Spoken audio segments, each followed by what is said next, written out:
अध्याय 2 श्लोक 12। न त्वेवाहं जातु नासं न त्वं नेमे जनाधिपाः न चैव न भविष्यमः सवे वयं तः परम।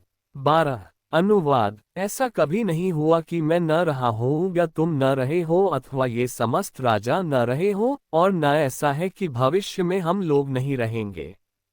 तात्पर्य। वेदों में, कठोपनिषद में तथा श्वेताश्वतर उपनिषद में भी कहा गया है कि जो श्री भगवान असंख्य जीवों के कर्म तथा कर्मफल के अनुसार उनकी अपनी अपनी परिस्थितियों में पालक हैं, वही भगवान अंश रूप में हर जीव के हृदय में वास कर रहे हैं।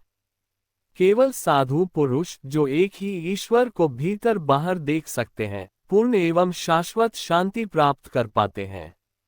नित्यो नित्याना चेतनश्चेतनानाम एको बहुना यो विद्धाति कामान तमात्मस्थ येनुपश्यन्ति धीरस्तेषां शांति शाश्वती नेत्रेषाम्।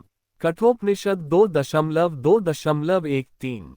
जो वैदिक ज्ञान अर्जुन को प्रदान किया गया वही विश्व के उन समस्त पुरुषों को प्रदान किया जाता है जो विद्वान होने का दावा तो करते हैं किंतु जिनकी ज्ञान राशि न्यून है।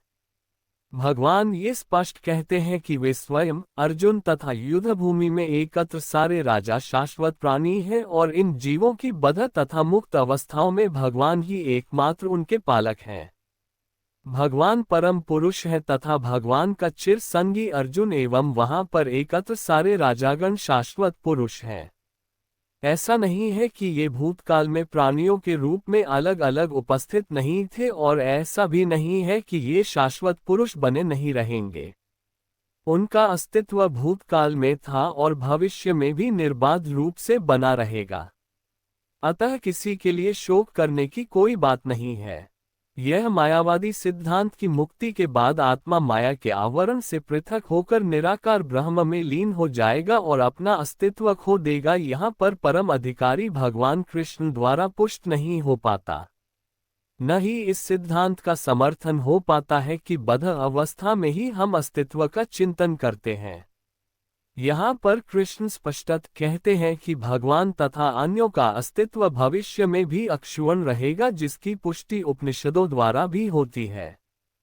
कृष्ण का ये कथन प्रामाणिक है क्योंकि कृष्ण मायावश्य नहीं है। यदि अस्तित्व तथ्य न होता तो फिर कृष्ण इतना बल क्यों देते, और वह भी भविष्य के लिए। मायावादी ये तर्क कर सकते हैं कि कृष्ण द्वारा कथित अस्तित्व आध्यात्मिक न होकर भौतिक है। यदि हम इस तर्क को कि अस्तित्व भौतिक होता है स्वीकार कर भी ले तो फिर कोई कृष्ण के अस्तित्व को किस प्रकार पहचानेगा। कृष्ण भूतकाल में भी अपने अस्तित्व की पुष्टि करते हैं और भविष्य में भी अपने अस्तित्व की पुष्टि करते हैं। उन्होंने अपने अस्तित्व की पुष्टि कई प्रकार से की है और निराकार ब्रह्म उनके अधीन घोषित किया जा चुका है। कृष्ण सदा सर्वदा अपना अस्तित्व बनाए रहे हैं। यदि उन्हें सामान्य चेतना वाले सामान्य व्यक्ति के रूप में माना जाता है तो प्रामाणिक शास्त्र के रूप में उनकी भगवद गीता की कोई महत्ता नहीं होगी। एक सामान्य व्यक्ति मनुष्यों के 4 अवगुणों के कारण श्रवण करने योग्य शिक्षा देने में असमर्थ रहता है। गीता ऐसे साहित्य से ऊपर है। कोई भी संसारी ग्रंथ गीता की तुलना नहीं कर सकता। श्री कृष्ण को सामान्य व्यक्ति मान लेने पर गीता की सारी महत्ता जाती रहती है।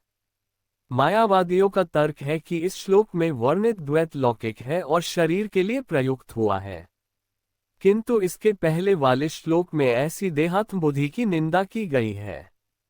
एक बार जीवों की देहात्म बुद्धि की निंदा करने के बाद ये कैसे संभव है कि कृष्ण पुनः शरीर पर उसी वक्तव्य को दोहराते। अतः यह अस्तित्व आध्यात्मिक आधार पर स्थापित है और इसकी पुष्टि रामानुजाचार्य तथा अन्य आचार्यों ने भी की है।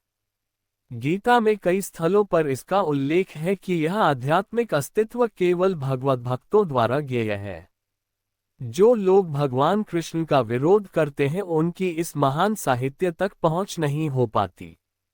अभक्तों द्वारा गीता के उपदेशों को समझने का प्रयास मधुमक्खी द्वारा मधुपात्र चाटने के सदृश है। पात्र को खोले बिना मधु को नहीं चखा जा सकता।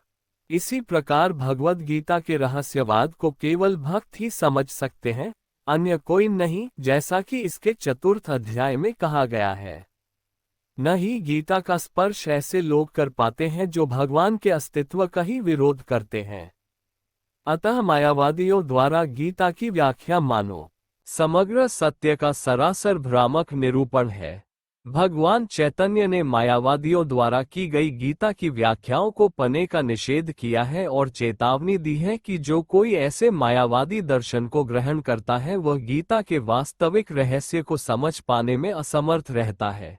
यदि अस्तित्व का अभिप्राय अनुभवगम्य ब्रह्मांड से है तो भगवान द्वारा उपदेश देने की कोई आवश्यकता नहीं थी। आत्मा तथा परमात्मा का द्वैत शाश्वत तथ्य है और इसकी पुष्टि वेदों द्वारा होती है, जैसा कि ऊपर कहा जा चुका है।